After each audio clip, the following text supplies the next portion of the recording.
N'était-il pas le Fils de Dieu? La théorie qui ébranla le Vatican. Imaginez-vous en train de fouiller dans les archives les plus secrètes du monde et soudain, vous tombez sur un document qui pourrait remettre en question tout ce que l'humanité a cru pendant 2 millénaires. Que feriez-vous? Le cacheriez-vous au monde ou révéleriez-vous la vérité? Même si cela signifie ébranler les fondements de la foi de milliards de personnes. Si vous aimez les histoires qui défient les conventions et révèlent des vérités cachées, n'oubliez pas de vous abonner à la chaîne pour ne manquer aucun moment de ces révélations extraordinaires. D'ailleurs, dites-moi dans les commentaires de quel pays vous nous regardez et à quelle heure vous suivez cette vidéo. Et si vous êtes sur votre téléphone portable, un petit pouce vers le haut nous aiderait énormément à faire découvrir ces informations fascinantes à encore plus de personnes. Aujourd'hui, nous plongeons dans l'une des controverses les plus explosives de l'histoire religieuse. Pendant des siècles, le Vatican a gardé jalousement certains secrets, mais que se passe-t-il quand la science, l'archéologie et la recherche historique commencent à révéler une version complètement différente de l'histoire la plus racontée au monde? Êtes-vous prêt à découvrir des vérités qui ont fait trembler les plus hautes sphères de l'Église catholique? Les manuscrits qui changèrent toute l'histoire que nous connaissons tous commencent à s'effriter le 1er décembre 1945 dans le petit village de Nag Hammadi, en Égypte. Mohamed Ali Al-Saman, un simple fermier, cherchait du nitrate pour fertiliser ses terres quand sa pioche heurta quelque chose de dur. Pouvait-il imaginer qu'il venait de faire la découverte archéologique la plus troublante du XXe siècle? Ce qu'il déterra ce jour-là allait remettre en question 2000 ans de tradition chrétienne. Dans cette jarre d'argile rouge, Mohamed Ali découvrit 13 codices en papyrus contenant 52 textes écrits en copte. Mais pourquoi ces manuscrits avaient-ils été enterrés? Qui avait pris la peine de les cacher si soigneusement?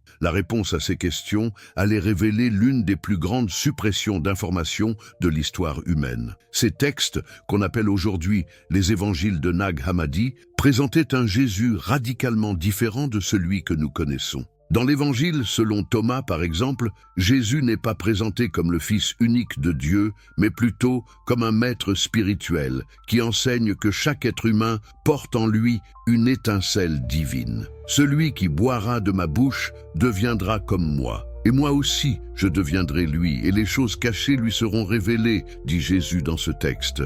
N'est-ce pas là une vision complètement différente de celle enseignée par l'Église? Mais attendez, cela devient encore plus troublant. L'évangile de Philippe, également découvert à Nag Hammadi, suggère que Marie-Madeleine était bien plus qu'une simple disciple. Le texte décrit Jésus embrassant Marie sur la bouche et explique qu'elle était sa compagne la plus proche, celle qui comprenait ses enseignements mieux que tous les autres apôtres. Pourquoi cette information cruciale a-t-elle été cachée pendant des siècles? Qui avait intérêt à effacer Marie-Madeleine de l'histoire officielle du christianisme? L'évangile de Marie, un autre texte gnostique, va encore plus loin. Il présente Marie-Madeleine comme la dépositaire des enseignements les plus secrets de Jésus, ceux qu'il n'avait révélés à aucun autre disciple. Pierre lui-même reconnaît dans ce texte « Sœur, nous savons que le Maître t'aimait différemment des autres femmes. » Mais alors, pourquoi les évangiles canoniques ont-ils minimisé son rôle au point d'en faire simplement une pécheresse repentie?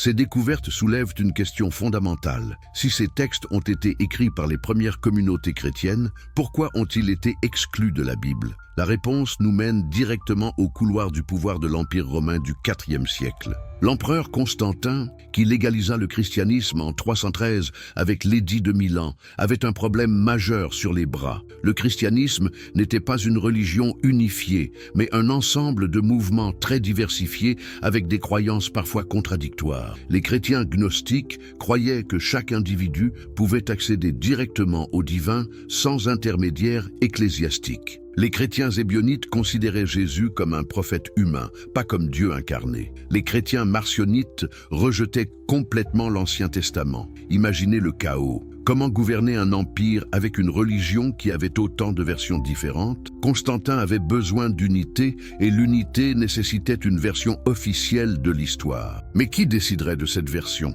Et sur quels critères? Le jour où Jésus devint Dieu, le 20 mai 325, après J.C., reste l'une des dates les plus décisives de l'histoire du christianisme, même si peu de gens en comprennent vraiment l'importance. Ce jour-là, dans la ville de Nicée, l'empereur Constantin convoqua le premier concile œcuménique de l'histoire chrétienne. Mais savez-vous ce qui s'est réellement passé dans cette assemblée? Et surtout, savez-vous que la divinité du Christ a été décidée par un vote? L'assemblée réunissait environ 300 évêques venus de tout l'Empire romain. Ils n'étaient pas là pour discuter de théologie abstraite, mais pour résoudre une crise qui déchirait le christianisme, l'arianisme. Arius, prêtre d'Alexandrie, enseignait que Jésus, bien qu'étant le Fils de Dieu, avait été créé par le Père et lui était donc inférieur. Pour Arius, Jésus était divin, certes, mais il n'était pas Dieu au même niveau que le Père. Cette position peut nous sembler technique aujourd'hui, mais elle était révolutionnaire à l'époque. Si Jésus n'était pas pleinement Dieu, alors l'Église ne pouvait pas prétendre représenter Dieu sur terre avec la même autorité absolue. Vous commencez à voir les enjeux politiques derrière ce débat théologique. En face d'Arius se trouvait Athanase d'Alexandrie, farouche défenseur de ce qu'on appelle aujourd'hui la doctrine trinitaire. Pour lui, Jésus était vrai Dieu et vrai homme, de même essence que le Père. Cette position renforçait considérablement l'autorité de l'Église, car si Jésus était pleinement Dieu, alors ses représentants sur terre détenaient un pouvoir divin incontestable. Mais voici le détail qui devrait tous nous interpeller. La question de la divinité du Christ a été tranchée par un vote. Sur les 300 évêques présents, seulement 18 ont voté pour la position arienne. Tous les autres ont adopté ce qu'on appelle aujourd'hui le credo de Nicée, qui proclame Jésus Dieu vrai du Dieu vrai, engendré non pas créé, de même substance que le Père. N'est-ce pas troublant de penser que l'un des dogmes les plus fondamentaux du christianisme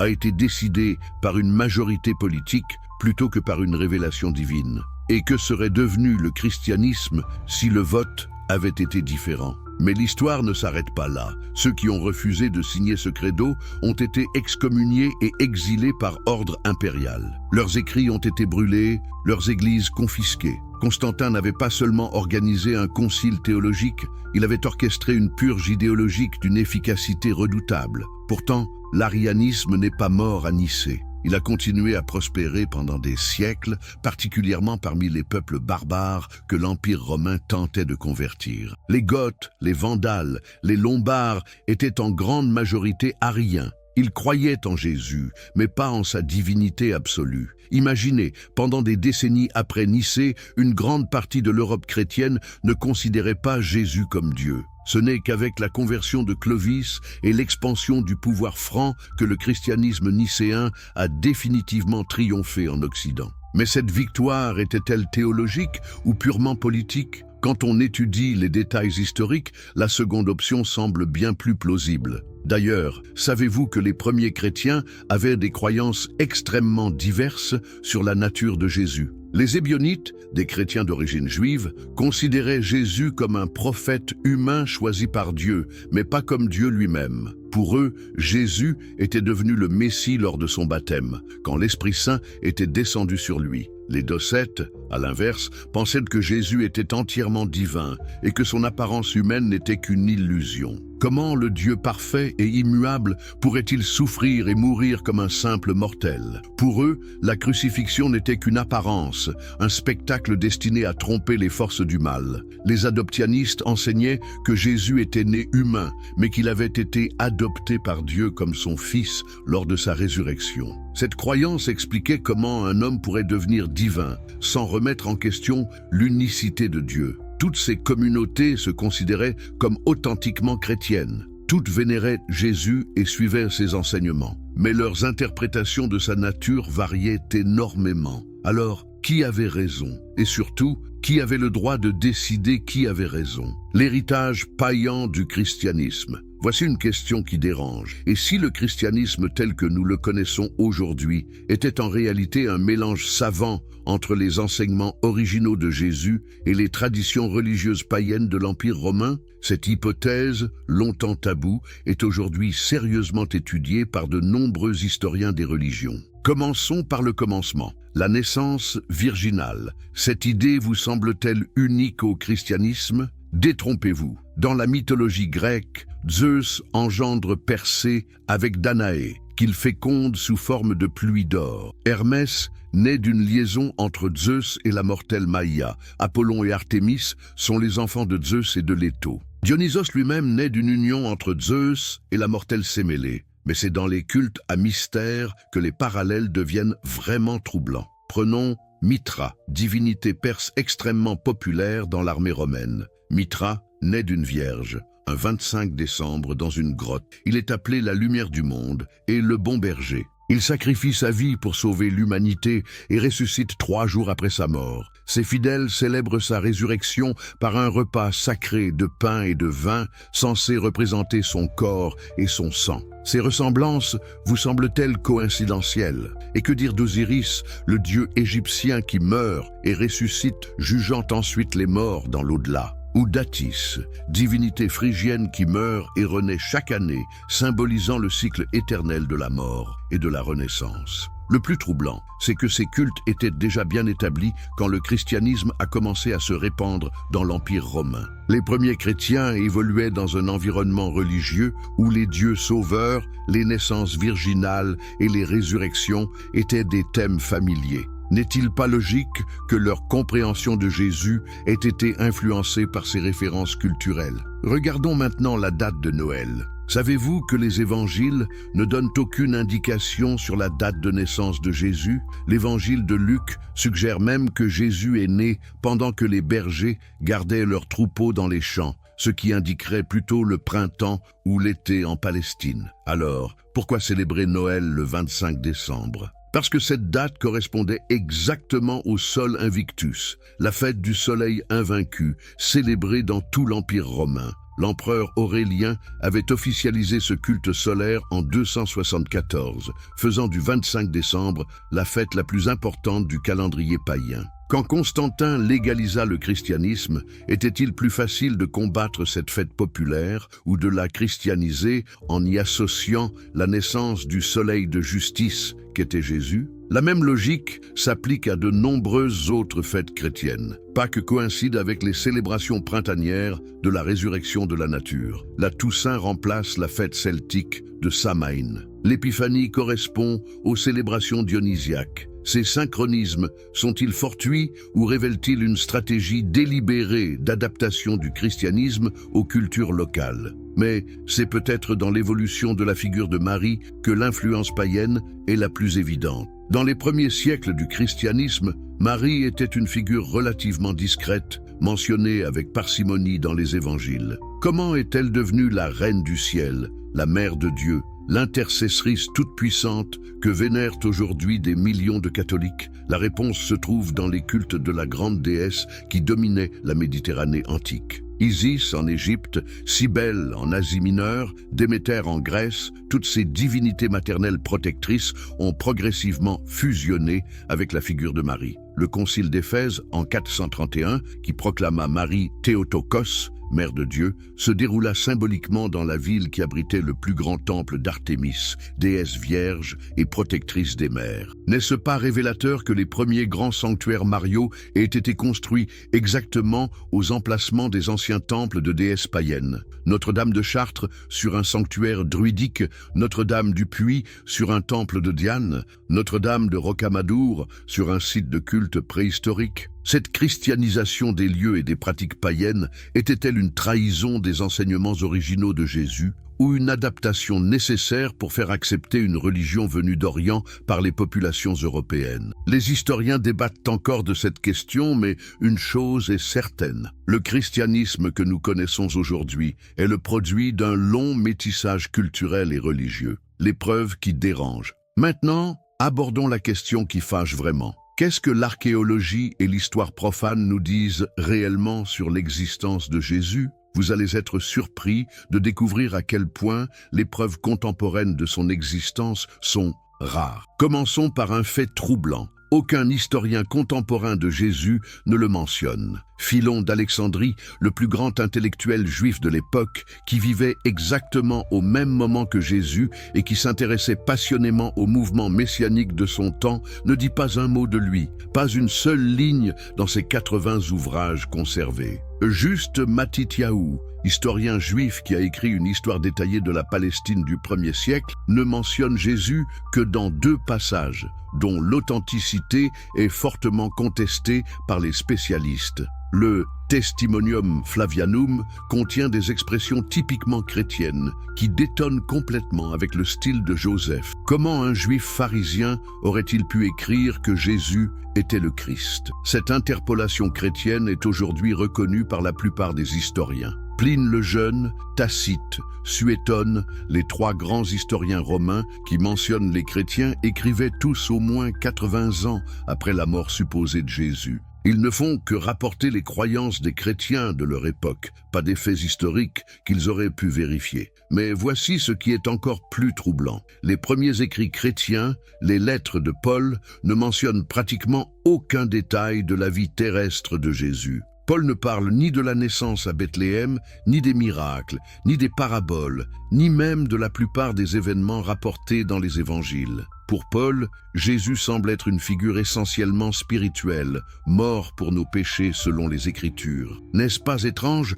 que le plus ancien témoin chrétien, celui qui prétendait avoir reçu une révélation directe du Christ, connaisse si peu de choses sur sa vie humaine? Comment expliquer que Paul, qui écrivait seulement 20 ans après la crucifixion supposée, semble ignorer la plupart des événements que les évangiles présenteront comme historiques 40 ans plus tard? Et puis, il y a le problème de Nazareth. Les évangiles présentent Jésus comme Jésus de Nazareth, mais les fouilles archéologiques dans cette région révèlent une réalité embarrassante. Nazareth était probablement un minuscule hameau de quelques dizaines d'habitants au 1er siècle, voire n'existait peut-être même pas. L'archéologue israélien Yardena Alexandre, qui dirige les fouilles de Nazareth depuis des décennies, n'a trouvé que quelques restes de murs et de citernes datant de l'époque supposée de Jésus. Rien qui ressemble à la ville décrite dans les évangiles. Comment Jésus aurait-il pu grandir dans une synagogue de Nazareth, comme le raconte Luc, si cette synagogue n'existait tout simplement pas?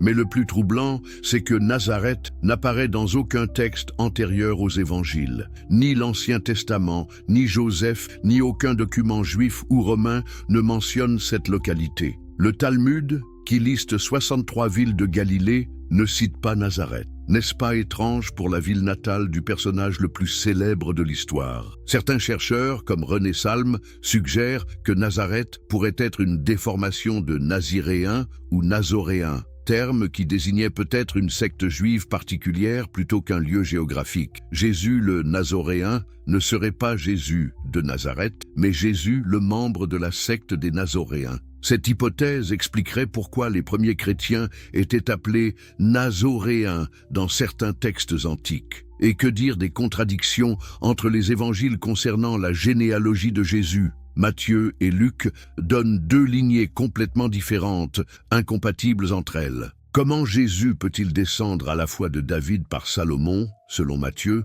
et de David par Nathan, selon Luc? Et pourquoi donner la généalogie de Joseph si Jésus n'est pas son fils biologique? Ces incohérences suggèrent-elles que les évangélistes adaptaient leurs récits à leur public respectif plutôt qu'ils ne rapportaient des faits historiques précis? Matthieu, qui s'adressait à des chrétiens d'origine juive, avait besoin de prouver la descendance davidique de Jésus. Luc, qui écrivait pour des convertis d'origine païenne, remontait la généalogie jusqu'à Adam pour montrer l'universalité du message christique. Mais alors, si les évangiles contiennent tant d'éléments théologiques et si peu d'informations historiquement vérifiables, que reste-t-il du Jésus historique? Cette question divise aujourd'hui les chercheurs en 2 camps.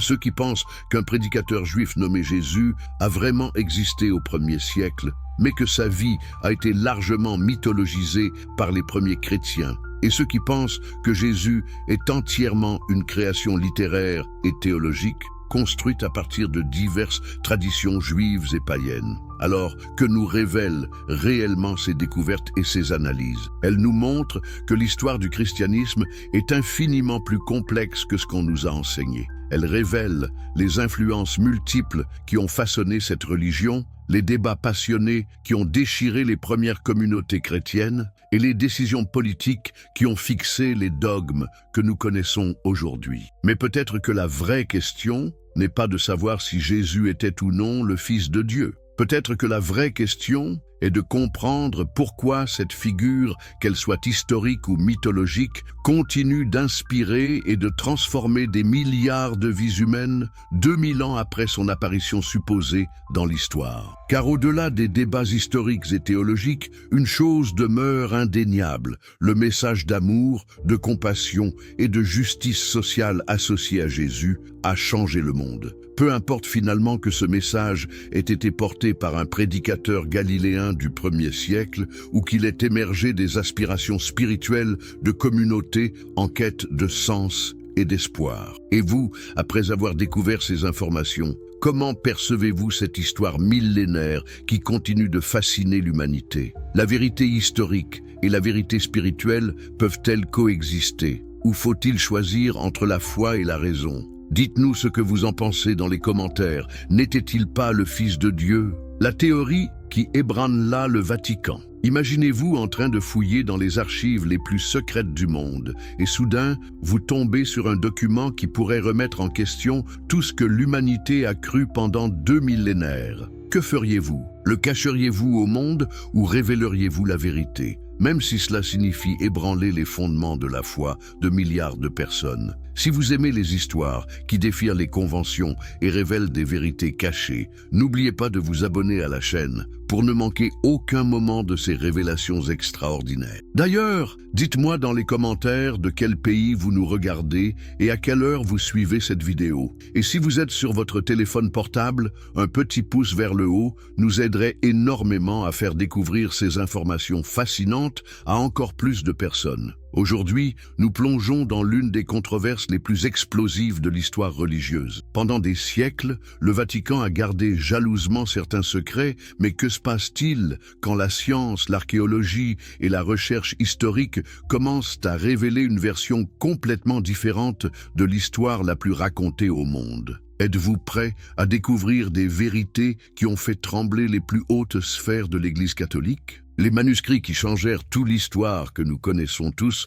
commencent à s'effriter le 1er décembre 1945 dans le petit village de Nag Hammadi, en Égypte. Mohamed Ali Al-Saman, un simple fermier, cherchait du nitrate pour fertiliser ses terres quand sa pioche heurta quelque chose de dur. Pouvait-il imaginer qu'il venait de faire la découverte archéologique la plus troublante du XXe siècle? Ce qu'il déterra ce jour-là allait remettre en question 2000 ans de tradition chrétienne. Dans cette jarre d'argile rouge, Mohamed Ali découvrit 13 codices en papyrus contenant 52 textes écrits en copte. Mais pourquoi ces manuscrits avaient-ils été enterrés? Qui avait pris la peine de les cacher si soigneusement? La réponse à ces questions allait révéler l'une des plus grandes suppressions d'informations de l'histoire humaine. Ces textes, qu'on appelle aujourd'hui les évangiles de Nag Hammadi, présentaient un Jésus radicalement différent de celui que nous connaissons. Dans l'évangile, selon Thomas par exemple, Jésus n'est pas présenté comme le Fils unique de Dieu,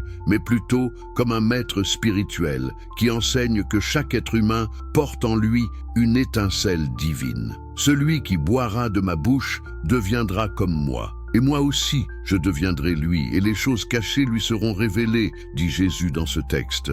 N'est-ce pas là une vision complètement différente de celle enseignée par l'Église? Mais attendez, cela devient encore plus troublant. L'évangile de Philippe, également découvert à Nag Hammadi, suggère que Marie-Madeleine était bien plus qu'une simple disciple. Le texte décrit Jésus embrassant Marie sur la bouche et explique qu'elle était sa compagne la plus proche, celle qui comprenait ses enseignements mieux que tous les autres apôtres. Pourquoi cette information cruciale a-t-elle été cachée pendant des siècles? Qui avait intérêt à effacer Marie-Madeleine de l'histoire officielle du christianisme? L'évangile de Marie, un autre texte gnostique, va encore plus loin. Il présente Marie-Madeleine comme la dépositaire des enseignements les plus secrets de Jésus, ceux qu'il n'avait révélés à aucun autre disciple. Pierre lui-même reconnaît dans ce texte « Sœur, nous savons que le Maître t'aimait différemment des autres femmes. » Mais alors, pourquoi les évangiles canoniques ont-ils minimisé son rôle au point d'en faire simplement une pécheresse repentie? Ces découvertes soulèvent une question fondamentale. Si ces textes ont été écrits par les premières communautés chrétiennes, pourquoi ont-ils été exclus de la Bible? La réponse nous mène directement au couloir du pouvoir de l'Empire romain du IVe siècle. L'empereur Constantin, qui légalisa le christianisme en 313 avec l'édit de Milan, avait un problème majeur sur les bras. Le christianisme n'était pas une religion unifiée, mais un ensemble de mouvements très diversifiés avec des croyances parfois contradictoires. Les chrétiens gnostiques croyaient que chaque individu pouvait accéder directement au divin sans intermédiaire ecclésiastique. Les chrétiens ébionites considéraient Jésus comme un prophète humain, pas comme Dieu incarné. Les chrétiens marcionites rejetaient complètement l'Ancien Testament. Imaginez le chaos. Comment gouverner un empire avec une religion qui avait autant de versions différentes? Constantin avait besoin d'unité et l'unité nécessitait une version officielle de l'histoire. Mais qui déciderait de cette version? Et sur quels critères? Le jour où Jésus devint Dieu, le 20 mai 325, après J.C.,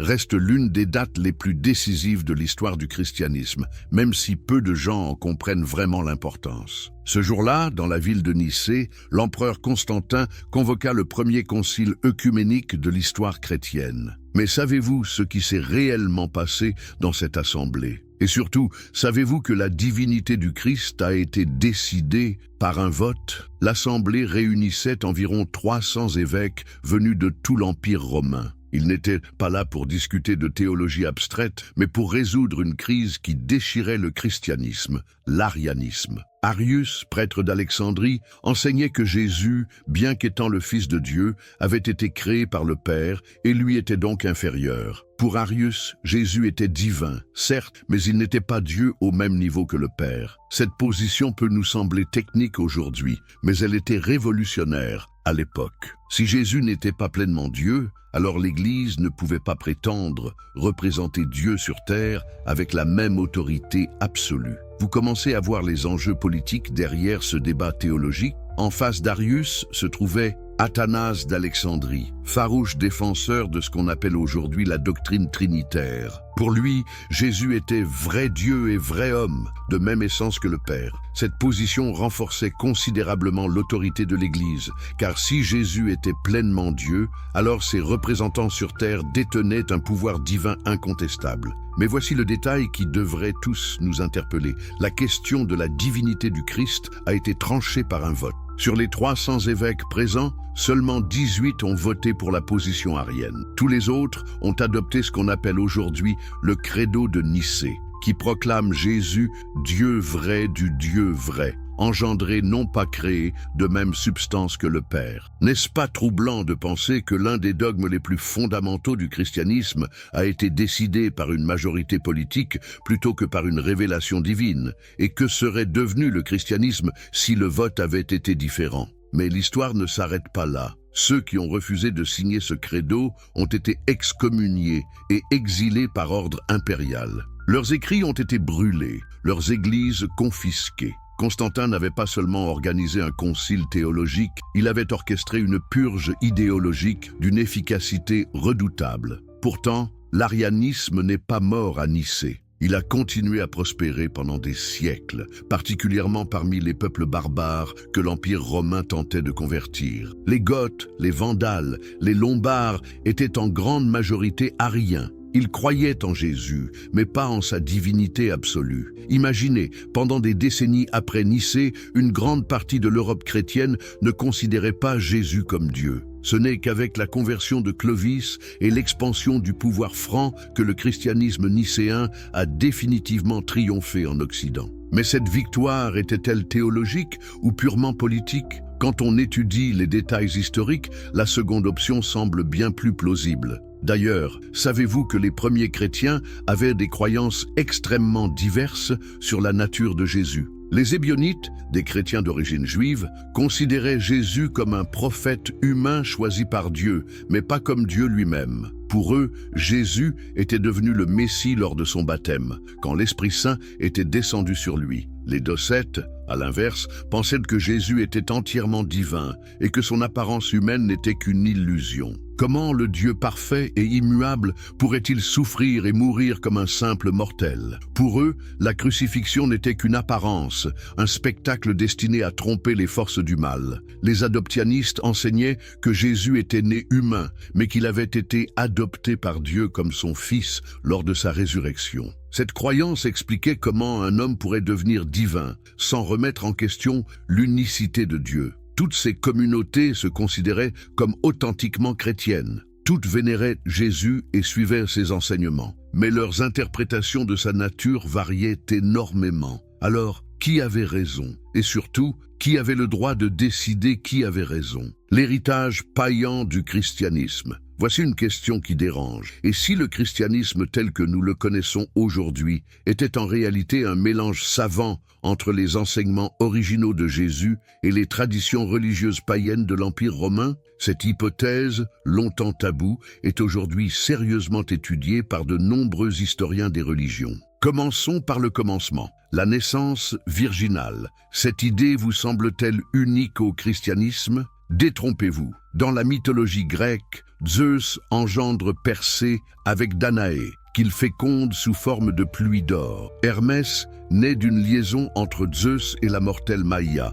Apollon et Artémis sont les enfants de Zeus et de Léto. Dionysos lui-même naît d'une union entre Zeus et la mortelle Sémélé. Mais c'est dans les cultes à mystère que les parallèles deviennent vraiment troublants. Prenons Mithra, divinité perse extrêmement populaire dans l'armée romaine. Mithra naît d'une vierge, un 25 décembre dans une grotte. Il est appelé la lumière du monde et le bon berger. Il sacrifie sa vie pour sauver l'humanité et ressuscite 3 jours après sa mort. Ses fidèles célèbrent sa résurrection par un repas sacré de pain et de vin censé représenter son corps et son sang. Ces ressemblances vous semblent-elles coïncidentielles? Et que dire d'Osiris, le dieu égyptien qui meurt et ressuscite, jugeant ensuite les morts dans l'au-delà? Ou d'Attis, divinité phrygienne qui meurt et renaît chaque année, symbolisant le cycle éternel de la mort et de la renaissance. Le plus troublant, c'est que ces cultes étaient déjà bien établis quand le christianisme a commencé à se répandre dans l'Empire romain.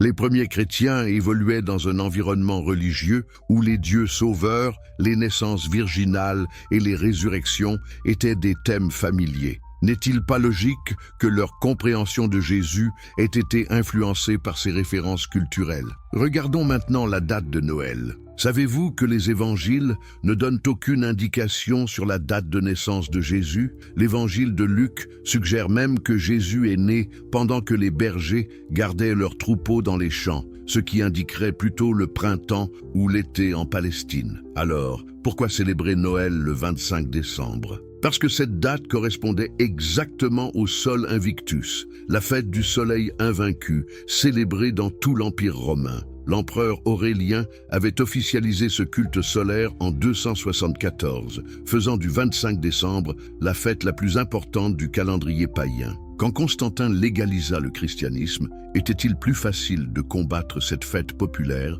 ou de la christianiser en y associant la naissance du soleil de justice qu'était Jésus? La même logique s'applique à de nombreuses autres fêtes chrétiennes. Pâques coïncide avec les célébrations printanières de la résurrection de la nature. La Toussaint remplace la fête celtique de Samhain. L'épiphanie correspond aux célébrations dionysiaques. Ces synchronismes sont-ils fortuits ou révèlent-ils une stratégie délibérée d'adaptation du christianisme aux cultures locales? Mais c'est peut-être dans l'évolution de la figure de Marie que l'influence païenne est la plus évidente. Dans les premiers siècles du christianisme, Marie était une figure relativement discrète, mentionnée avec parcimonie dans les évangiles. Comment est-elle devenue la reine du ciel, la mère de Dieu, l'intercessrice toute-puissante que vénèrent aujourd'hui des millions de catholiques? La réponse se trouve dans les cultes de la grande déesse qui dominait la Méditerranée antique. Isis en Égypte, Cybèle en Asie mineure, Déméter en Grèce, toutes ces divinités maternelles protectrices ont progressivement fusionné avec la figure de Marie. Le concile d'Éphèse en 431, qui proclama Marie Théotokos, mère de Dieu, se déroula symboliquement dans la ville qui abritait le plus grand temple d'Artémis, déesse vierge et protectrice des mers. N'est-ce pas révélateur que les premiers grands sanctuaires mariaux aient été construits exactement aux emplacements des anciens temples de déesses païennes? Notre-Dame de Chartres sur un sanctuaire druidique, Notre-Dame du Puy sur un temple de Diane, Notre-Dame de Rocamadour sur un site de culte préhistorique. Cette christianisation des lieux et des pratiques païennes était-elle une trahison des enseignements originaux de Jésus ou une adaptation nécessaire pour faire accepter une religion venue d'Orient par les populations européennes? Les historiens débattent encore de cette question, mais une chose est certaine. Le christianisme que nous connaissons aujourd'hui est le produit d'un long métissage culturel et religieux, l'épreuve qui dérange. Maintenant, abordons la question qui fâche vraiment. Qu'est-ce que l'archéologie et l'histoire profane nous disent réellement sur l'existence de Jésus? Vous allez être surpris de découvrir à quel point les preuves contemporaines de son existence sont rares. Commençons par un fait troublant. Aucun historien contemporain de Jésus ne le mentionne. Philon d'Alexandrie, le plus grand intellectuel juif de l'époque, qui vivait exactement au même moment que Jésus et qui s'intéressait passionnément au mouvement messianique de son temps, ne dit pas un mot de lui, pas une seule ligne dans ses 80 ouvrages conservés. Juste Matityahu, historien juif qui a écrit une histoire détaillée de la Palestine du 1er siècle, ne mentionne Jésus que dans 2 passages, dont l'authenticité est fortement contestée par les spécialistes. Le Testimonium Flavianum contient des expressions typiquement chrétiennes qui détonnent complètement avec le style de Joseph. Comment un juif pharisien aurait-il pu écrire que Jésus était le Christ? Cette interpolation chrétienne est aujourd'hui reconnue par la plupart des historiens. Pline le Jeune, Tacite, Suétone, les 3 grands historiens romains qui mentionnent les chrétiens écrivaient tous au moins 80 ans après la mort supposée de Jésus. Ils ne font que rapporter les croyances des chrétiens de leur époque, pas des faits historiques qu'ils auraient pu vérifier. Mais voici ce qui est encore plus troublant. Les premiers écrits chrétiens, les lettres de Paul, ne mentionnent pratiquement aucun détail de la vie terrestre de Jésus. Paul ne parle ni de la naissance à Bethléem, ni des miracles, ni des paraboles, ni même de la plupart des événements rapportés dans les évangiles. Pour Paul, Jésus semble être une figure essentiellement spirituelle, mort pour nos péchés selon les Écritures. N'est-ce pas étrange que le plus ancien témoin chrétien, celui qui prétendait avoir reçu une révélation directe du Christ, connaisse si peu de choses sur sa vie humaine? Comment expliquer que Paul, qui écrivait seulement 20 ans après la crucifixion supposée, semble ignorer la plupart des événements que les évangiles présenteront comme historiques 40 ans plus tard? Et puis, il y a le problème de Nazareth. Les évangiles présentent Jésus comme Jésus de Nazareth, mais les fouilles archéologiques dans cette région révèlent une réalité embarrassante. Nazareth était probablement un minuscule hameau de quelques dizaines d'habitants au 1er siècle, voire n'existait peut-être même pas. L'archéologue israélien Yardena Alexandre, qui dirige les fouilles de Nazareth depuis des décennies, n'a trouvé que quelques restes de murs et de citernes datant de l'époque supposée de Jésus. Rien qui ressemble à la ville décrite dans les évangiles. Comment Jésus aurait-il pu grandir dans une synagogue de Nazareth, comme le raconte Luc, si cette synagogue n'existait tout simplement pas? Mais le plus troublant, c'est que Nazareth n'apparaît dans aucun texte antérieur aux évangiles. Ni l'Ancien Testament, ni Joseph, ni aucun document juif ou romain ne mentionne cette localité. Le Talmud, qui liste 63 villes de Galilée, ne cite pas Nazareth. N'est-ce pas étrange pour la ville natale du personnage le plus célèbre de l'histoire? Certains chercheurs, comme René Salm, suggèrent que Nazareth pourrait être une déformation de naziréen ou nazoréen, terme qui désignait peut-être une secte juive particulière plutôt qu'un lieu géographique. Jésus le Nazoréen ne serait pas Jésus de Nazareth, mais Jésus le membre de la secte des Nazoréens. Cette hypothèse expliquerait pourquoi les premiers chrétiens étaient appelés Nazoréens dans certains textes antiques. Et que dire des contradictions entre les évangiles concernant la généalogie de Jésus? Matthieu et Luc donnent 2 lignées complètement différentes, incompatibles entre elles. Comment Jésus peut-il descendre à la fois de David par Salomon, selon Matthieu, et de David par Nathan, selon Luc? Et pourquoi donner la généalogie de Joseph si Jésus n'est pas son fils biologique?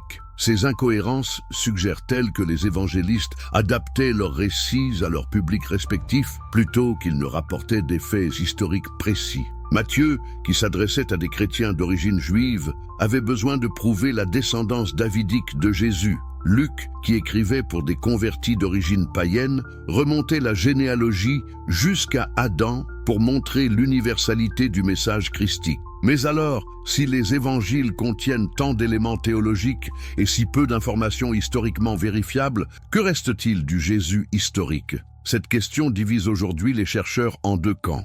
Ceux qui pensent qu'un prédicateur juif nommé Jésus a vraiment existé au 1er siècle, mais que sa vie a été largement mythologisée par les premiers chrétiens, et ceux qui pensent que Jésus est entièrement une création littéraire et théologique, construite à partir de diverses traditions juives et païennes. Alors, que nous révèlent réellement ces découvertes et ces analyses? Elles nous montrent que l'histoire du christianisme est infiniment plus complexe que ce qu'on nous a enseigné. Elle révèle les influences multiples qui ont façonné cette religion, les débats passionnés qui ont déchiré les premières communautés chrétiennes et les décisions politiques qui ont fixé les dogmes que nous connaissons aujourd'hui. Mais peut-être que la vraie question n'est pas de savoir si Jésus était ou non le Fils de Dieu. Peut-être que la vraie question est de comprendre pourquoi cette figure, qu'elle soit historique ou mythologique, continue d'inspirer et de transformer des milliards de vies humaines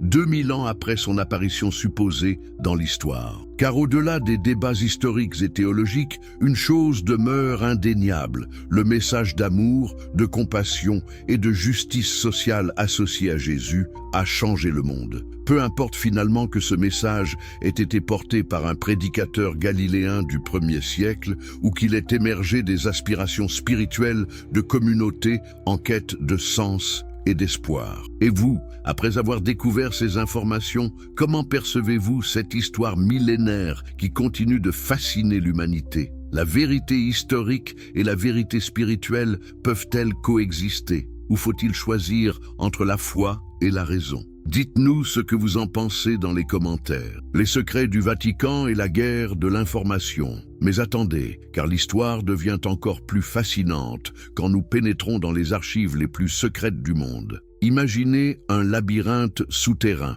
s'étendant sur plus de 80 km, contenant 53 millions de documents accumulés sur 2000 ans d'histoire. C'est exactement ce que cachent les archives secrètes du Vatican, rebaptisées pudiquement Archives apostoliques en 2019. Mais que tentent-elles vraiment de dissimuler? Si vous aimez découvrir les vérités cachées derrière les façades officielles, n'hésitez pas à vous abonner à la chaîne pour ne rien manquer de ces révélations extraordinaires. Et dites-moi dans les commentaires, de quel pays nous regardez-vous et à quelle heure suivez-vous cette investigation? Si vous êtes sur mobile, un petit pouce levé nous aiderait énormément à partager ces informations cruciales avec encore plus de personnes. L'existence même de ces archives pose une question dérangeante. Pourquoi l'institution qui prétend détenir la vérité absolue garde-t-elle tant de secrets? Le Vatican justifie cette politique par la nécessité de protéger des informations sensibles. Mais n'est-ce pas là un aveu implicite que certaines vérités pourraient ébranler la foi des fidèles? Prenons l'exemple du procès de Galilée. Pendant des siècles, l'Église a maintenu que le savant avait été condamné pour ses idées scientifiques hérétiques. Mais quand les archives ont été partiellement ouvertes en 1981, 350 ans après les faits, nous avons découvert une réalité bien plus complexe. Les documents révèlent que Galilée avait des protecteurs influents au sein même de la hiérarchie ecclésiastique et que sa condamnation résultait davantage de luttes de pouvoir interne que d'un conflit entre science et religion. Plus troublant encore, le dossier contient une lettre où Galilée lui-même exprime ses doutes sur l'héliocentrisme. Était-il vraiment le martyr de la science que nous imaginons, ou un homme pris dans des intrigues politiques qui le dépassaient? Et si cette version officielle de l'affaire Galilée était inexacte, combien d'autres vérités historiques ont été déformées par l'historiographie officielle du Vatican? Mais les révélations les plus explosives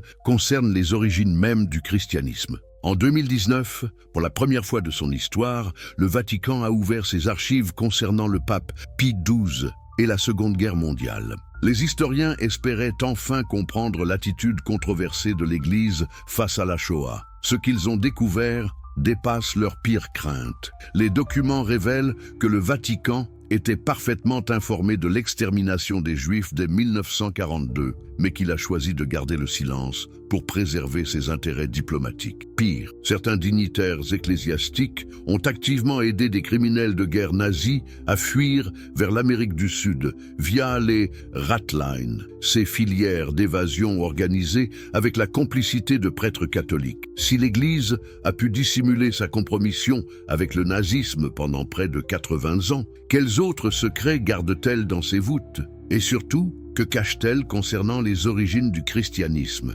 sujet autrement plus sensible pour sa légitimité? Car voici le paradoxe troublant. Le Vatican possède probablement la plus grande collection au monde de documents sur les premiers siècles du christianisme, mais refuse obstinément de les rendre accessibles aux chercheurs indépendants. La Bibliothèque apostolique vaticane contient des milliers de manuscrits antiques, certains remontant au tout premier siècle de notre ère. Que révéleraient-ils sur les véritables origines de la foi chrétienne? Nous savons par exemple que le Vatican possède des copies complètes d'œuvres de Cels, le philosophe grec qui, vers 178 après J.C., avait écrit une réfutation systématique du christianisme intitulée « Discours véritable ». Cette œuvre, dont nous ne connaissons que des fragments cités par ses détracteurs chrétiens, contenait probablement des informations cruciales sur la perception du christianisme naissant par les intellectuels de l'époque. Celles-ci accusaient les chrétiens d'avoir inventé la divinité de Jésus en mélangeant tradition juive et mythologie grecque. Ils prétendaient avoir eu accès à des sources juives affirmant que Jésus était le fils illégitime d'un soldat romain nommé Pantera et d'une femme adultère. Bien sûr, ces accusations peuvent être motivées par l'hostilité antichrétienne, mais ne méritent-elles pas d'être étudiées sérieusement? Pourquoi le Vatican refuse-t-il de publier intégralement ces textes polémiques? Plus intriguant encore, le Vatican possède des manuscrits de l'historien juif Juste de Tibériade, contemporain de Joseph, mais qui, contrairement à ce dernier, ne mentionne jamais Jésus dans ses écrits sur la Palestine du 1er siècle. Comment expliquer qu'un historien juif, vivant exactement à la même époque et dans la même région que Jésus, n'ait pas jugé utile de mentionner ce personnage si extraordinaire? Ces écrits complets pourrait-il révéler une version de l'histoire incompatible avec la tradition chrétienne? Le cas le plus troublant concerne les écrits des premiers pères de l'Église. Nous savons par exemple que Justin de Naplouse, martyr et apologète chrétien du IIe siècle, avait écrit un syntagme contre toutes les hérésies qui décrivait en détail les différentes sectes chrétiennes de son époque. Cette œuvre, si elle était conservée intégralement, nous donnerait une vision incomparablement précise de la diversité des christianismes primitifs. Mais elle n'existe plus que sous forme de fragments épars. Le Vatican possède-t-il des copies complètes qu'il refuse de divulguer? Ces questions deviennent encore plus pressantes quand on découvre l'attitude du Vatican face aux découvertes archéologiques modernes. Prenons l'exemple des manuscrits de Qumran, découverts entre 1947 et 1956. Bien que ces textes n'appartiennent pas au Vatican, l'Église catholique a exercé une influence considérable sur leur publication et leur interprétation. Pendant des décennies, un petit groupe d'érudits, majoritairement catholiques, a gardé un monopole sur l'étude de ces manuscrits. Le père Roland de Vaux, directeur de l'école biblique de Jérusalem, contrôlait strictement l'accès aux textes inédits. N'est-ce pas troublant que l'étude de documents susceptibles d'éclairer les origines du christianisme ait été confiée à des chercheurs ayant un intérêt direct à préserver une certaine version de l'histoire? Ce n'est qu'en 1991, sous la pression de la communauté scientifique internationale, que tous les manuscrits de Qumran ont été rendus publics. Et effectivement, leur contenu s'est révélé dérangeant pour l'orthodoxie chrétienne. Ces textes montrent que de nombreuses idées considérées comme spécifiquement chrétiennes existaient déjà dans certaines sectes juives avant la naissance supposée de Jésus. L'attente du maître de justice, figure messianique devant souffrir et mourir pour le salut d'Israël, est clairement décrite dans les manuscrits de Qumran. Les Esséniens pratiquaient des repas rituels avec du pain et du vin, symbolisant l'alliance avec Dieu. Ils vivaient en communautés égalitaires, partageant leurs biens et rejetant la richesse. Ils prêchaient l'amour du prochain et le pardon des offenses. Toutes ces caractéristiques, présentées par les évangiles comme révolutionnaires et uniques au christianisme, existaient donc déjà dans le judaïsme palestinien du 1er siècle avant J.C. Cette découverte ne remet-elle pas en question l'originalité du message chrétien ? Et surtout, ne suggère-t-elle pas que Jésus, s'il a existé, s'inscrivait dans un mouvement spirituel juif préexistant plutôt qu'il ne fondait une religion entièrement nouvelle ? Mais le Vatican ne se contente pas de garder secret ses propres documents. Il exerce également une pression considérable sur les institutions académiques pour orienter la recherche en histoire religieuse. De nombreuses universités catholiques dans le monde dépendent financièrement du Saint-Siège, et leurs chercheurs savent parfaitement quelles sont les limites à ne pas franchir dans leurs investigations. Prenons l'exemple du professeur Hans Küng, théologien suisse de renommée mondiale. Ses recherches sur l'infaillibilité pontificale et l'historicité des dogmes chrétiens lui ont valu d'être privé de sa mission canonique d'enseignement par le Vatican en 1979. Son crime ? Avoir appliqué les méthodes de la recherche historique critique aux dogmes de l'Église catholique. Küng avait notamment démontré que l'infaillibilité pontificale, proclamée seulement en 1870, était inconnue des premiers siècles chrétiens. Il avait aussi révélé que de nombreux dogmes présentés comme immuables avaient en réalité évolué considérablement au cours de l'histoire. Ces conclusions, pourtant basées sur une documentation historique incontestable, ont été jugées inacceptables par Rome. Plus récemment, le théologien irlandais Sean O'Connell a été sanctionné pour avoir publié des recherches sur la formation du canon biblique. Ses travaux montraient que le choix des livres inclus dans la Bible résultait largement de décisions politiques et que de nombreux textes écartés avaient une légitimité théologique égale, voire supérieure aux textes retenus. Ces sanctions ne révèlent-elles pas la crainte du Vatican de voir ces versions officielles de l'histoire remises en question par la recherche historique?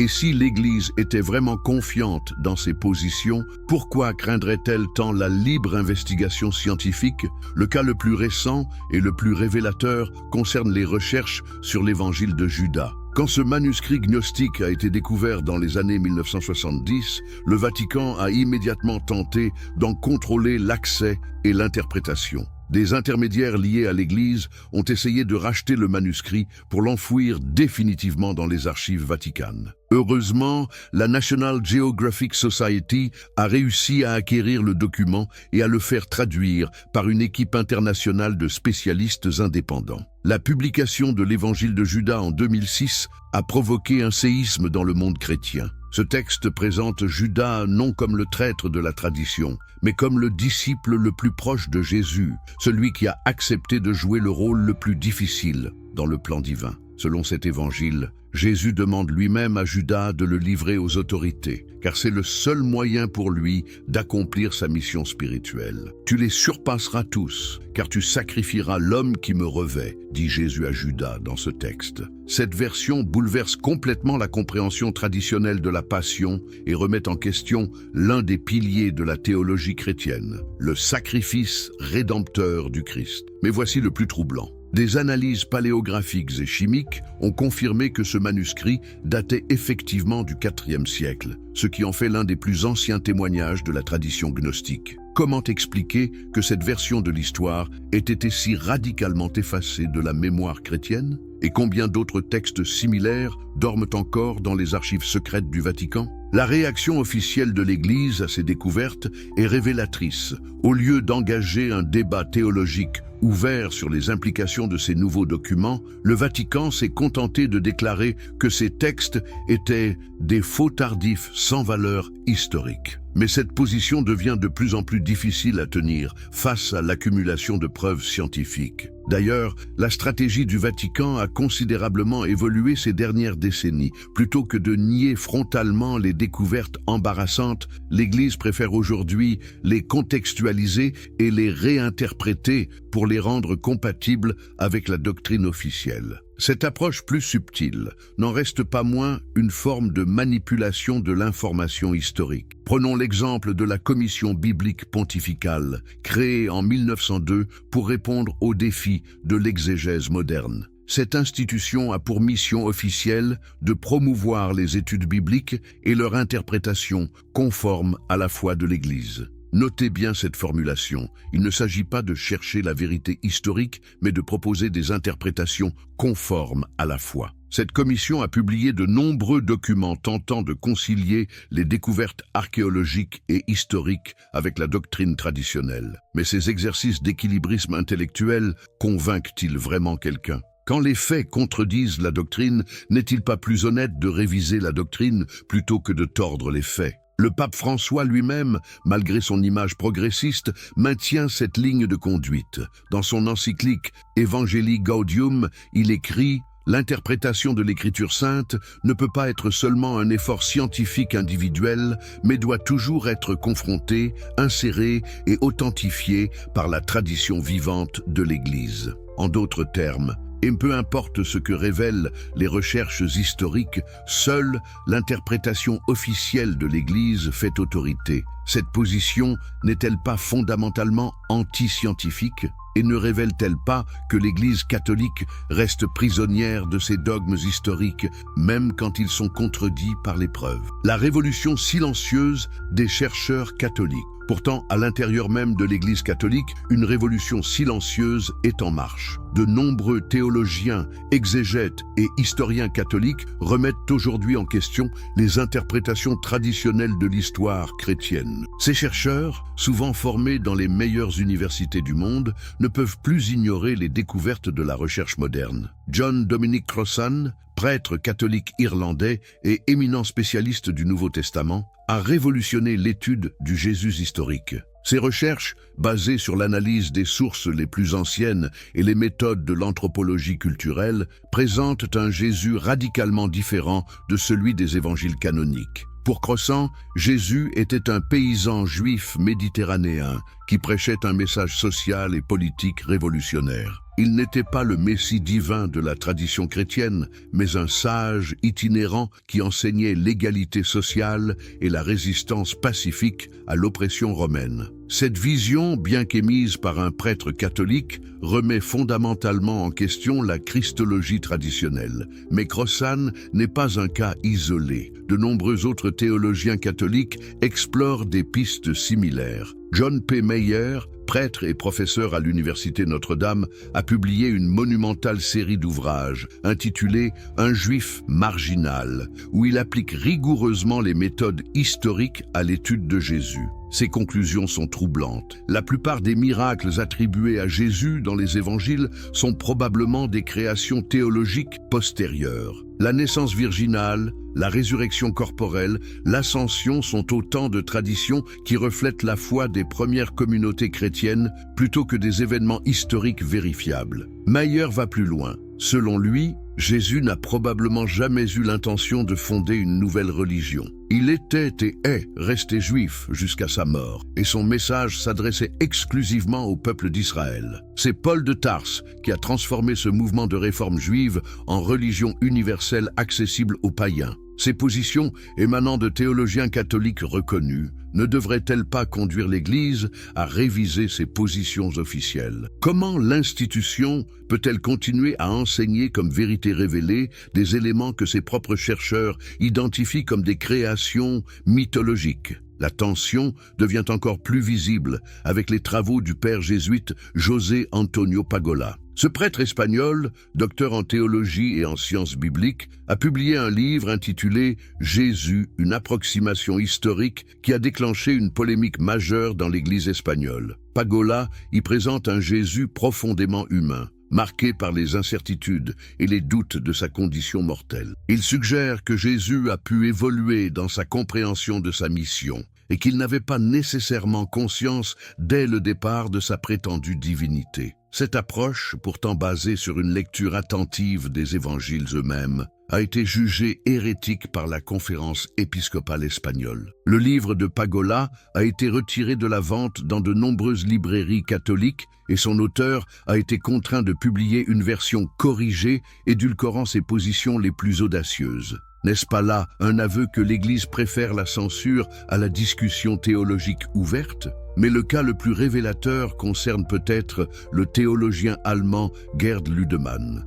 Professeur de Nouveau Testament à l'université de Göttingen, Ludemann avait commencé sa carrière comme croyant convaincu, mais ses recherches historiques l'ont progressivement mené à des conclusions incompatibles avec la foi chrétienne traditionnelle. Selon Ludemann, la résurrection de Jésus est un mythe créé par les disciples pour surmonter leur traumatisme après la crucifixion. Il n'y a eu ni tombeau vide, ni apparition réelle du Christ ressuscité, mais seulement des visions psychologiques dues au chagrin et au désir des disciples de maintenir vivant le souvenir de leur maître. Ces conclusions, publiées dans des ouvrages académiques rigoureux, ont valu à Ludemann d'être démis de sa chaire de théologie chrétienne. L'Église luthérienne allemande n'a pas supporté qu'un de ses théologiens officiels remette en question le dogme central du christianisme. Ludemann enseigne aujourd'hui dans une chaire d'histoire des religions, mais ne peut plus former de futurs pasteurs. Cette affaire révèle le paradoxe fondamental des églises chrétiennes contemporaines.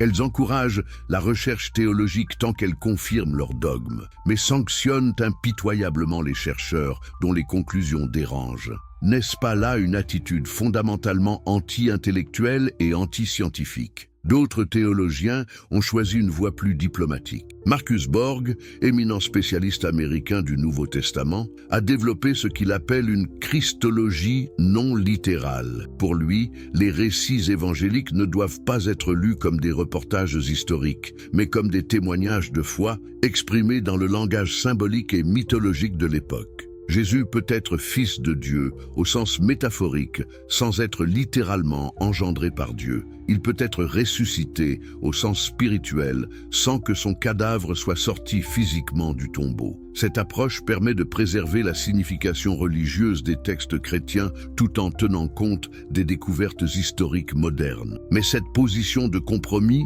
est-elle tenable à long terme ? Ne risque-t-elle pas de vider le christianisme de sa substance en le réduisant à un système de symboles et de métaphores? Et surtout, cette approche démythologisante n'est-elle pas accessible qu'aux intellectuels, laissant les fidèles ordinaires dans l'ignorance des véritables enjeux? La question devient encore plus complexe quand on examine l'attitude des églises face à ces évolutions théologiques. Certaines confessions protestantes ont largement intégré les découvertes de l'exégèse moderne dans leur enseignement. L'Église anglicane, par exemple, forme ses futurs pasteurs à l'analyse historico-critique des textes bibliques et n'hésite pas à reconnaître que de nombreux récits bibliques relèvent du mythe et de la légende. L'Église catholique, en revanche, maintient officiellement des positions beaucoup plus conservatrices. Le catéchisme de l'Église catholique, publié en 1992, continue d'affirmer la vérité littérale de la naissance virginale, des miracles de Jésus et de sa résurrection corporelle. Cette position met l'Église catholique en porte-à-faux avec une grande partie de la recherche académique contemporaine. Mais cette rigidité officielle masque en réalité une grande diversité d'opinions à l'intérieur de l'Église catholique elle-même. De nombreux prêtres, formés dans des séminaires où ils ont étudié l'exégèse moderne, ont une vision bien plus nuancée de l'histoire chrétienne que ce qu'ils enseignent publiquement. Cette schizophrénie intellectuelle ne peut-elle pas avoir des conséquences dramatiques sur la crédibilité de l'Église quand les fidèles découvrent que leurs pasteurs leur ont caché une partie de la vérité historique? Ne risquent-ils pas de perdre confiance dans l'institution religieuse elle-même vers une nouvelle compréhension du christianisme? Tous ces éléments nous amènent à une question fondamentale. Vers quel avenir se dirige le christianisme face aux découvertes de la recherche moderne? L'institution ecclésiastique pourra-t-elle indéfiniment maintenir des positions contredites par les preuves historiques et archéologiques? Certains signes suggèrent que des évolutions sont possibles. Le pape François, malgré son maintien des positions doctrinales traditionnelles, a adopté un ton sensiblement différent de ses prédécesseurs. Il a notamment déclaré que Dieu n'est pas catholique et que l'Église doit accepter de remettre en question ses certitudes. Plus significatif encore, François a réhabilité plusieurs théologiens auparavant sanctionnés par Rome. La théologie de la libération, longtemps condamnée comme marxiste, est aujourd'hui tolérée, voire encouragée. Le dialogue interreligieux, auparavant suspect de relativisme, est devenu une priorité pontificale. Ces évolutions, certes limitées, suggèrent que l'Église catholique pourrait progressivement intégrer certaines découvertes de la recherche historique moderne. Mais cette adaptation sera-t-elle suffisamment rapide pour éviter une crise de crédibilité majeure ? Car le véritable défi du christianisme contemporain n'est pas seulement intellectuel, il est aussi sociologique. Les nouvelles générations, formées dans un environnement scientifique et critique, acceptent de moins en moins les explications dogmatiques qui contredisent les faits établis. Les statistiques sont éloquentes. Dans les pays occidentaux développés, la pratique religieuse chrétienne s'effondre, particulièrement chez les jeunes. En France, seulement 5% des 18-24 ans se rendent régulièrement à la messe. Aux États-Unis, pourtant réputés très religieux, le nombre de chrétiens pratiquants diminue de 1% par an depuis une décennie. Cette désaffection n'est-elle pas liée, au moins partiellement, au décalage croissant entre les enseignements officiels des églises et les connaissances historiques accessibles à tous via Internet et les médias ? Quand un lycéen peut facilement accéder aux travaux de Crossan, Meyer ou Hermann, comment peut-il accepter, sans broncher, un catéchisme qui ignore ses recherches ? Mais paradoxalement, ce déclin du christianisme institutionnel s'accompagne d'un intérêt croissant pour la figure historique de Jésus. Les livres sur le vrai Jésus, le Jésus avant l'Église, connaissent un succès commercial considérable. Les documentaires historiques sur les origines du christianisme battent des records d'audience. N'est-ce pas là le signe d'une mutation profonde de la religiosité contemporaine? Les gens se détournent des institutions religieuses traditionnelles, mais ils restent fascinés par les questions spirituelles et existentielles que ces institutions prétendaient résoudre. Cette évolution ouvre-t-elle la voie à de nouvelles formes de spiritualité, moins dogmatiques et plus compatibles avec la connaissance scientifique? Certains mouvements, comme le christianisme progressiste ou la théologie du process, tentent déjà de concilier foi chrétienne et pensée moderne. Ces nouvelles approches présentent Jésus comme un modèle éthique et spirituel, sans nécessairement affirmer sa divinité au sens traditionnel. Elles insistent sur son message social de justice et d'amour, plutôt que sur sa nature métaphysique. Elles acceptent que les récits évangéliques mélangent histoire et théologie sans que cela remette en question leur valeur inspiratrice. Cette évolution vers un christianisme post-dogmatique représente-t-elle l'avenir de cette religion bimillénaire? Ou assistons-nous plutôt à sa transformation progressive en philosophie éthique dépouillée de sa dimension proprement religieuse? La réponse à cette question dépendra largement de l'attitude des institutions ecclésiastiques elles-mêmes. Si elles persistent dans leur position conservatrice, elles risquent de perdre définitivement la bataille de la crédibilité. Si elles acceptent de réviser leurs enseignements à la lumière des découvertes modernes, elles pourraient retrouver une pertinence dans le monde contemporain. Conclusion, la vérité nous rend-elle libres? Au terme de cette longue investigation dans les méandres de l'histoire chrétienne, une question fondamentale demeure. Que faire de toutes ces révélations troublantes? Faut-il s'en réjouir comme d'une libération de l'obscurantisme religieux ou s'en affliger comme d'une perte de repères spirituels? La vérité, comme le disait Jésus lui-même selon l'évangile de Jean, est censée nous rendre libres. Mais la liberté a un prix. Elle nous oblige à abandonner le confort des certitudes absolues pour assumer l'inconfort de la recherche permanente. Ce que nous avons découvert ensemble, c'est que l'histoire du christianisme est infiniment plus riche, plus complexe et plus humaine que ne le laissent supposer les versions officielles. Cette religion n'est pas tombée du ciel, parfaitement formée et immuable. Elle est le produit d'un long processus historique, fait de débats passionnés, de compromis politiques, d'influences culturelles multiples et d'évolutions doctrinales constantes. Faut-il s'en scandaliser? Pas nécessairement, car cette humanité du christianisme ne diminue pas nécessairement sa valeur spirituelle. Au contraire, elle peut nous aider à mieux comprendre comment des êtres humains, dans leur recherche de sens et de transcendance, ont progressivement élaboré un système de croyances et de valeurs qui a marqué l'histoire de l'humanité. Que Jésus